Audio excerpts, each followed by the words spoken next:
शांति। कलशधारी माताओं,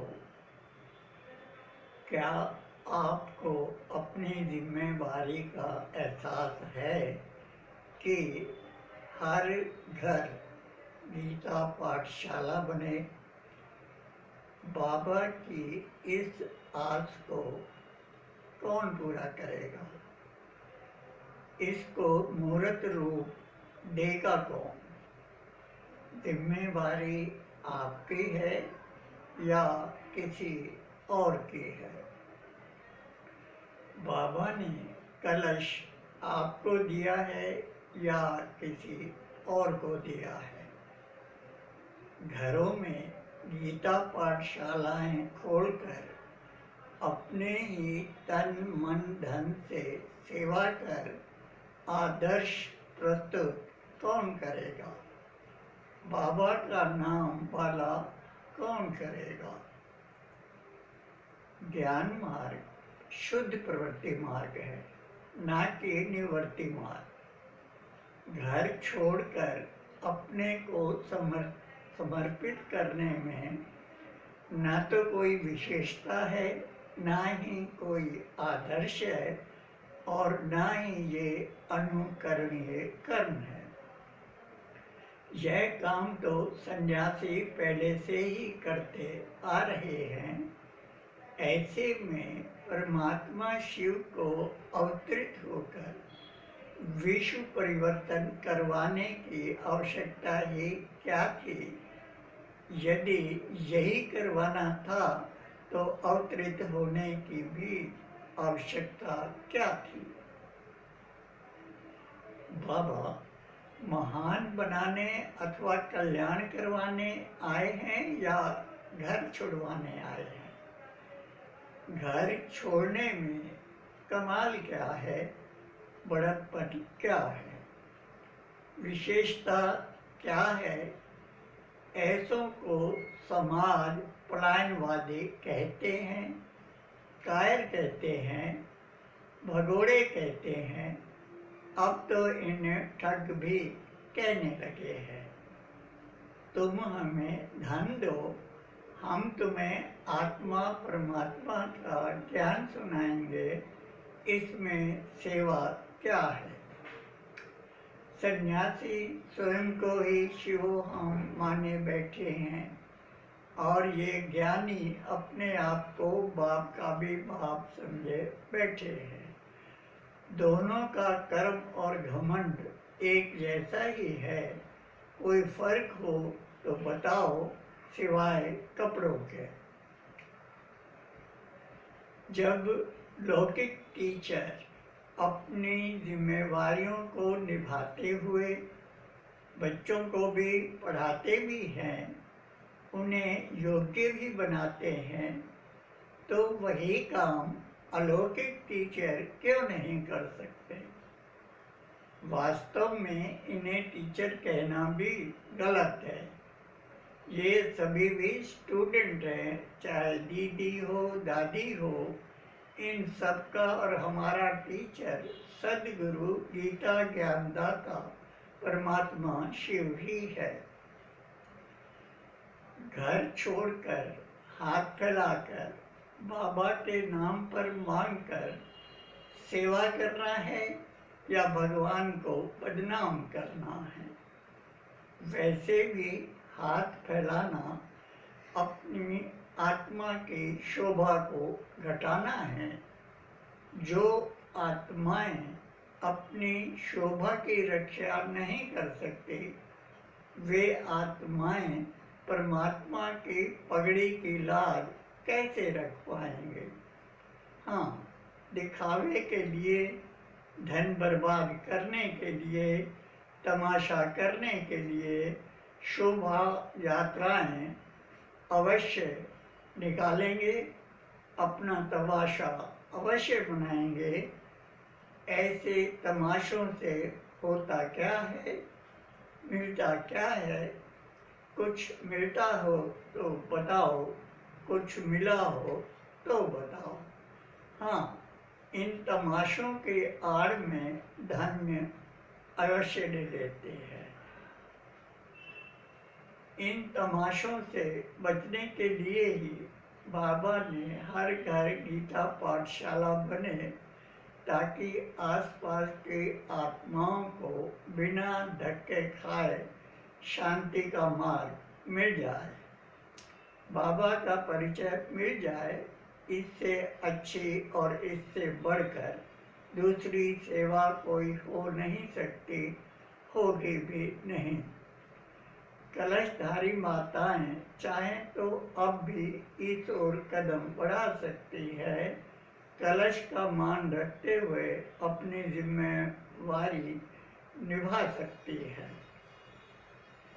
मैं भी पिछले 50 वर्षों से चाहे कौरव पांडव अखबार के माध्यम से, चाहे पोस्ट कार्डों के माध्यम से, या अब सोशल मीडिया के माध्यम से श्रीमत का पालन करते हुए, धारणाओं को अपनाते हुए अपने ही तन मन धन से सेवाएं दे रहा हूँ।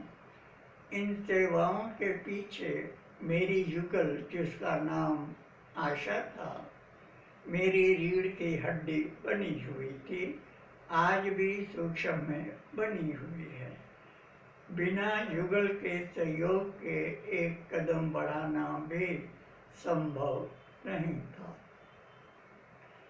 हाँ, ये बहरूपीय ब्रह्मा कुमार स्वतंत्र सेवा करने वालों को विरोधी, एंटी और ट्रेटर कहते हैं। दादी प्रकाश मणि जी सुझाव के लिए अक्सर मुझे आमंत्रित करती थी। एक बार दादी जी से मैंने पूछा कि मुझे ऐसा ऐसा सुनने को मिलता है, क्या मैं गलत रास्ते पर हूँ?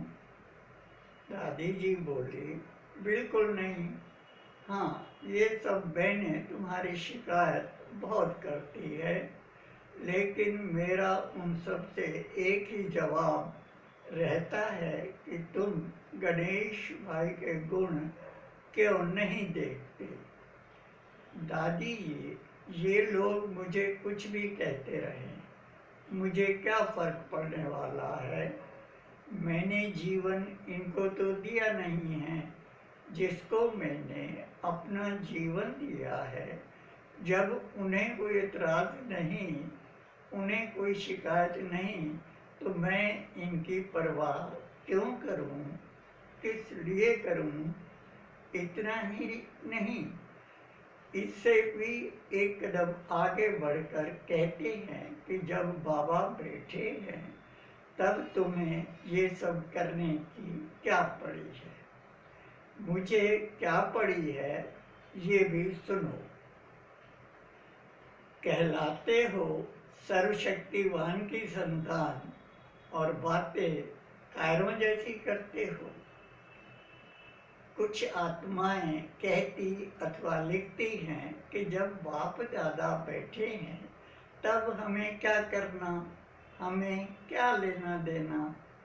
जरा सोचो, यदि बाप दादा भी इसी भाषा का इस्तेमाल करते तो आज हम कहाँ खड़े होते, क्या औकात होती और किस स्थिति में होते। फिर ऐसे में मम्मा को क्या ज़रूरत थी धर्म गुरुओं से ये पूछने की कि जगत गुरु अथवा महामंडलेश्वर की उपाधि धारण करने का आपको अधिकार क्या है, बताइए, वरना इस नकली उपाधि से मुक्ति पाइए। मम्मा भी इसी भाषा का इस्तेमाल कर कह सकती थी कि जब बाबा बैठे हैं तब हमें क्या करना, लेकिन फिर भी उन्होंने ऐसा नहीं किया। क्यों? क्योंकि माँ ज्ञान के मर्म को समझती थी, शक्तिशाली थी। तुम भी उसी की संतान हो ना। एक बार मधुबन में चेलाराम भाई को सांप ने काट लिया। ब्रह्मा बाबा को मालूम पड़ते ही उस उंगली को काट दिया जिस उंगली पर सांप ने काटा था। उस समय यदि साकार बाबा भी यही कहते कि शिव बाबा बैठे हैं, मुझे क्या करना, तुम तो बस योग लगाओ, सब ठीक हो जाएगा। पता है ऐसे में क्या होता, तुम्हारा योग और शिव बाबा बैठे ही रहते, लेकिन चेला राम भाई ऊपर चले जाते। लेकिन ब्रह्मा ने भी ऐसा नहीं किया। क्यों? क्योंकि बाबा जानते थे कि जो ज्ञान व्यवहारिकता पर खरा न उतरे, उस ज्ञान का कोई मतलब नहीं, कोई अर्थ नहीं रह जाता। इसी प्रकार सन 74 में हरिद्वार के कुंभ के मेले में हमारे पंडाल के सामने सन्यासियों का पंडाल लगा हुआ था, जो गीता प्रचार के बहाने सुबह उठते ही प्रवचन की आड़ में पंडाल का प्रमुख सन्यासी ब्रह्मा कुमारियों को कोसने अथवा ललकारने लगता था, सेवा में विघ्न उपस्थित करने लगता था। उस समय सुदेश बहन, जो आजकल ज्ञान सरोवर सेवा पर उपस्थित है, एकांत में खड़ी होकर उसकी ललकार को सुनती और वाक्य नोट करती थी। फिर क्लास के बाद माइक पर उन्हीं वाक्यों के प्रति उत्तर में जब शेरनी की तरह दहाड़ती थी, तब ईश्वरीय शक्ति का प्रत्यक्ष दर्शन और भाई बहनों का उत्साह देखते ही बनता था। एक दो दिन बाद दीदी मेले का चक्कर लगाने हरिद्वार पहुंची। जब उन्हें ये समाचार सुनाया तो उनकी खुशी का पारावार न रहा और अपनी तेजस्वी वाणी द्वारा माहौल को और भी शक्तिशाली बना दिया। आप जरा सोचो, यदि कोई भक्ति मार्गी ललकार रहा हो, शिव शक्तियों को अपमानित कर रहा हो और आप जैसे शूरवीर योद्धा ये कहने लगे, अजी हमें क्या लेना, बाप दादा बैठे हैं ना, तो बाप दादा ऐसी शूरवीरता एवं संतान पर लानतें फेरेंगे, ये पक्की बात है। अरे जब मन में कोई मैल नहीं तो सच को सच और झूठ को झूठ खुलकर कहो। अंदर ही अंदर घुटते रहना, फिर कहना कि हमें क्या लेना देना, ऐसे स्वार्थी एवं कायरतापूर्ण शब्दों का इस्तेमाल बंद करो। कहलाते हो सर्वशक्तिमान की संतान और भाषा कायरों जैसी बोलते हो। कहते हो बाबा बैठे हैं, फिर हमें क्या करना। बाबा की आड़ देकर अपनी जिम्मेवारियों से बचना चाहते हो। जब बाबा ने रोशनी दे दी तब रोशनी करो, ना कि हमें क्या करना जैसे शब्दों का इस्तेमाल कर अपनी कमजोरी का प्रदर्शन करो। बाप दादा कहें, प्लीज कुछ तो करो, इस वर्ष तो 5 के 50 करो। इतना सब कहने पर भी बाप दादा की ये भाषा आपके पल्ले क्यों नहीं पड़ती? क्यों हाथ पर हाथ धरे बैठे हो? जब नंबर 1 में आने की बात चलती है तो सभी अपने हाथ ऊपर कर लेते हैं। जब बाप दादा पूछ लेते हैं कि ऐसी कौन सी कमाल की है, तब हाथों को नीचे करने लगते हैं। समझते फिर भी नहीं कि आखिर बाप दादा चाहते क्या हैं और हम करते क्या है। जब ब्राह्मण बनते ही योग और सेवा का अधिकार प्राप्त हो गया तो उसका सच्चाई, सफाई और ईमानदारी से पालन करो। प्राप्त शक्तियों का अपने व अन्यों के प्रति इस्तेमाल करो, न कि करने वालों से पूछो कि ऐसा करने का आपको अधिकार क्या है। ये सवाल हमसे पूछने की बजाय बाप दादा से क्यों नहीं पूछ लेते कि हमें अधिकार क्या है? जो पूछे से अर्जुन का अर्थ क्या है? फल पर भले ही अधिकार ना हो, लेकिन कर्म पर तो है ही। संसार में अचानक कुछ भी घटित नहीं होता। उसकी भूमिका तो बहुत पहले से ही बननी प्रारंभ हो जाती है। जब कोई संगठन शक्ति के बल पर अपनी हर धर्मी पर उतर आता है, हर सही बात को नज़रअंदाज करने लगता है, स्वार्थ एवं साधनों में लिप्त होकर मनमानी करने लगता है, आत्माएं जब इनसे आहत होने लगती हैं, तभी शिव शक्ति पांडव सेना का जन्म होता है।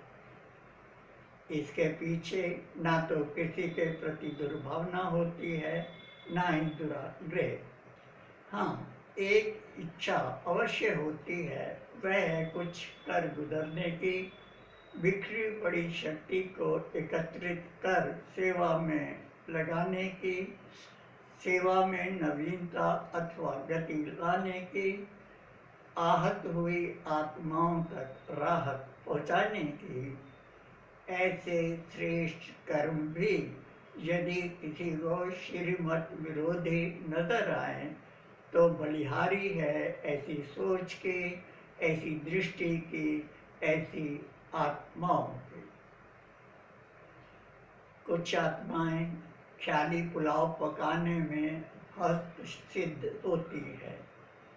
उन्हें बड़ा अजीब सा लगता है कि जब हम कुछ नहीं करते तो इन्हें क्या पड़ी है। इन्हीं वकीली तर्कों की उधेड़-बुन में अपना कीमती समय बर्बाद करते रहते हैं।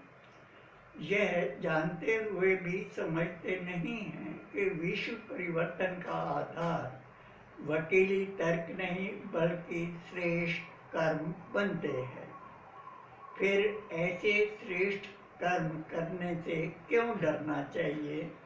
यदि डरना ही है तो चोरी से डरो, घूसखोरी से डरो, चुगलखोरी से डरो, व्यभिचार एवं भ्रष्टाचार से डरो, धर्म को दुकान बनाने से डरो, बाप दादा के कर्ज से डरो।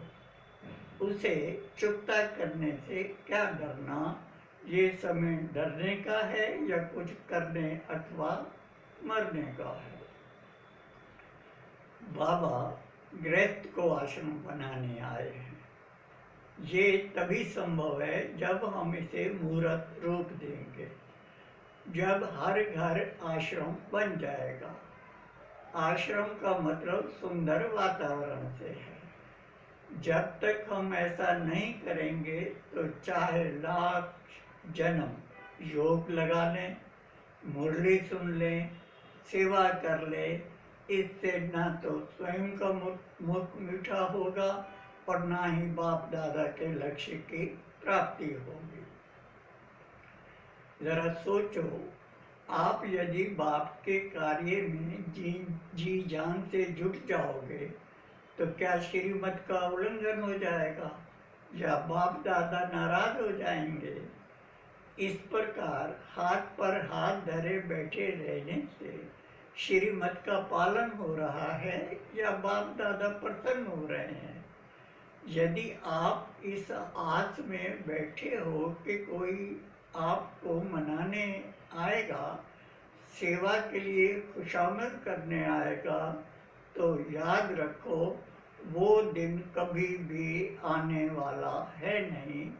इसके लिए स्वयं ही आपको खड़ा होना होगा, स्वयं का भाग्य स्वयं ही बनाना होगा, स्वयं ही हिम्मत करनी होगी, तभी मदद के हकदार बन पाओगे।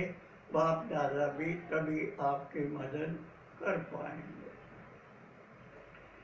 इसलिए हे प्रिय आत्माओं, आधार एवं उद्धार मूर्तों, शूरवीरों, कुलभूषणों, शक्तियों, पांडवों, उठो, जागो और ऐसा कमाल कर दिखाओ जिसे देखने के लिए विश्व और बाप दादा कब से राह देख रहे हैं।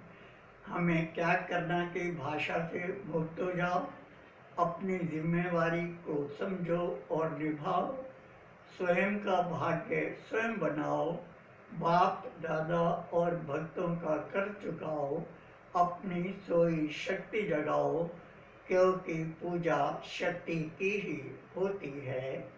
इसलिए खुद ही को कर बुलंद इतना कि हर तकदीर से पहले खुदा बंदे से खुद पूछे, बता तेरी रजा क्या है।